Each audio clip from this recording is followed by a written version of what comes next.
Vamos lá, vamos dar sequência, né? Eu falei um pouco sobre as variáveis e uma outra coisa que nós vamos encontrar além das variáveis são as constantes. E eu quero explicar nessa aula a diferença entre variáveis e constantes. Nós vimos que a variável eu declaro dessa forma var, aqui eu coloco um nome qualquer, né? E especifico aquele valor da variável. Então essa minha variável chama nome e eu vou colocar, por exemplo, o meu nome. Quando eu quero exibir o conteúdo dela, eu utilizo aqui o comando print e coloco dentro dos parênteses o nome que eu quero exibir da variável, que nesse caso foi nome mesmo. Ok, eu vi que aqui ele vai exibir então meu nome. Vamos supor que em algum momento do meu sistema, né, da minha aplicação, eu precise alterar o valor dessa variável aqui, né? Mas eu preciso alterar o valor só a partir desse momento. Anteriormente, ele vai ter que ter o mesmo valor. Então, eu não preciso declarar ela novamente. Eu coloco aqui o nome dessa variável e passo um novo valor para ela.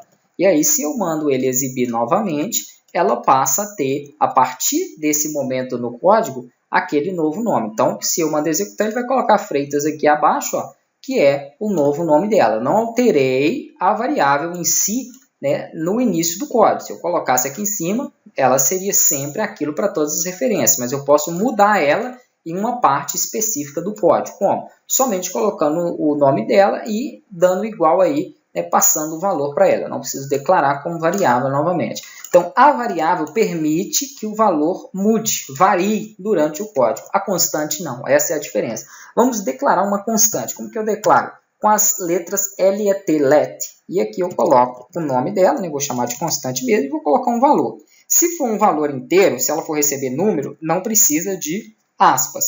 Quando eu coloco aspas, é para string, para texto. Então, eu coloquei que 15 significa que eu passei para a minha constante um valor inteiro de 15. Essa é uma constante inteira, essa é uma variável string. String é para armazenar texto. Ela poderia ser uma variável inteira também. Se eu colocasse isso aqui, ela era uma variável inteira, não teria as aspas. Então, aqui é uma variável string e aqui uma constante inteira. Perfeito. Se eu mando ele exibir a minha constante, vamos colocar aqui o nome dela, ele tem que me mostrar o valor dela aqui abaixo. Vamos visualizar? Perfeito. Eu tenho aqui o valor, então, sendo exibido, né? Se eu quiser alterar esse valor, e agora vocês vão ver que ele vai dar um erro, né? É bom que eu até explico como que reporta erros aqui dentro dessa IBM, que também, diga-se de passagem, é muito boa para o tratamento de erros. Aqui, se eu modificar o valor dela, ó, o nome dela é constante, vou colocar igual 30. Então, estou fazendo uma alteração naquele valor, assim como eu fiz na variável ali acima.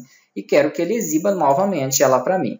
Vou mandar executar, ele já trata para mim esses erros aqui. Ó. Então, ele fala que na minha linha 11, né, aqui ele coloca call, mas nós temos como linha. Então, na minha linha 11, ele fala que eu não posso passar esse valor para a minha constante aí, né, para a minha let, que é a minha constante. Então, ele não aceita, aqui vem o nome da constante, e aqui ele fala que ela pertence a uma categoria de constante. Então, ele não aceita que eu faça alteração, modificação do valor dela. Para que eu faça essa modificação, eu preciso utilizar uma variável. Então, eu tenho aqui ela como constante e eu não posso trabalhar essa modificação. Então, ele dá uma explicada no erro aqui para você. Então, eu tenho uma pequena definição desse erro. E aqui ele não consegue executar. Ele vai falar aqui com mais detalhes também, que essa modificação nos valores não pode acontecer por ser uma constante. Após você, então, modificar e corrigir esse seu erro aí, ele vai voltar a rodar o código. Então, eu vou pegar aqui, por exemplo, e vou colocar um comentário nessa etapa. Poderia até anotar aqui também no código, ó, não é possível alterar o valor de uma constante. Aqui eu posso comentar também a declaração de constante. Isso é interessante vocês fazerem no início, né, do desenvolvimento. A declaração de variável. Se eu mando rodar novamente, ele tem que sumir os erros e tem que me mostrar as três aqui que estão sendo exibidas. O nome, a modificação do nome da variável e aqui o valor da minha constante. Precisando aí de salvar o código, vocês já conhecem aí, é só clicar em salvar. Vou colocar aqui constantes e variáveis. Beleza. constantes. E vou manter salvo aí, né, para vocês lá naquele link.